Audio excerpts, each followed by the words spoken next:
వరకు, కాశ్మీర్ నుండి కన్యాకుమారి వరకు ప్రపంచంలో ఏ మనిషికైనా మరో మనిషి నుండి కోతి పుట్టిందా? లేదు. ప్రపంచ చరిత్రలో ఏ మనిషి నుండి కోతి రానప్పుడు కోతి నుండి మనిషి వచ్చాడు అని ఎవడో కోతిగాడు చెప్తే వింటానా నేను? ఆడెవడో డార్విన్ అనేవాడు కోతి నుండి వచ్చాడు. ప్రపంచ మేధావులు, సైంటిస్టులు అనేవాళ్ళండి, వాళ్ళు నమ్మేశారండి. బుర్ర లేనివాడు నమ్ముతాడేమో, నేను బుర్రున్నోడిని, నేను నమ్మను. మీకు తలకాయ ఉంది కనుక ఇక్కడ కూర్చున్నారు. ఈ సంగతి ఏదో తేల్చుకుందాం. తేల్చుకోవడానికే విశాఖపట్నం నుండి ఇక్కడికి వచ్చాను మీ దగ్గరికి. ఈ బాధ ఎక్కడే కాదు, ప్రపంచంలో ఎక్కడైనా ఇలాగే చేయాలని నిశ్చయించుకున్నాను నేను. తేల్చుకోవాలి. 2 పడవల మీద కాలేయకూడదు, 2 మనసులతో ప్రపంచం ఉండకూడదు. ప్రపంచాన్ని కలిగించినటువంటి సృష్టికర్త ఎవరో తెలుసుకోవాలి. ఆయన ఒక్కడా, ఇద్దరా, ఎంతమంది? ఈ విషయం అంతా తేలాలి అంటే ముందు మీరెక్కడి నుండి వచ్చారో మీకు తెలియాలి.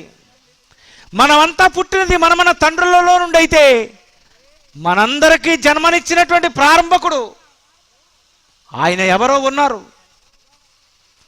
ఆయన ఉన్నాడు. ఆయన నుండి వచ్చినది స్త్రీమూర్తి. వాళ్ళిద్దరిలో నుండే ప్రపంచంలో ఉన్నటువంటి ప్రజలందరూ వచ్చారు అన్నది ఇది నిజమైతే ఆ మొదటి మానవుడు అతను ఎవరు? ఈ భూమి మీద ఉన్నటువంటి నువ్వెవరు? ఆలోచిద్దాం. నేనున్నాను. నా పేరు ఎం జాన్సన్ విక్టర్. నేను చనిపోయాను అనుకోండి, నా శవాన్ని పెట్టులో పెడతారు.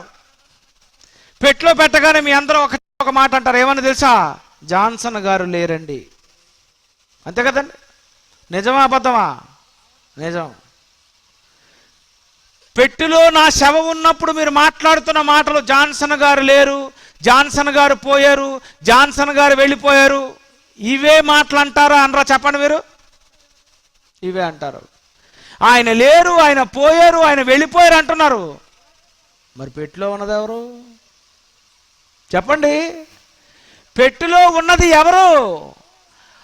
ఆయన ధరించుకున్న శరీరం అనే శవం పెట్టెలో ఉంది, కానీ లోనున్న అతను వెళ్ళిపోయాడు అంటున్నారు. ఏది వెళ్ళిపోయింది? దానిని నడిపిస్తున్నది వెళ్ళిపోయింది, దానిని కదిలిస్తున్నది వెళ్ళిపోయింది. సడన్గా లైట్లు ఆగిపోయింది అనుకోండి, ఏమనుకుంటారు?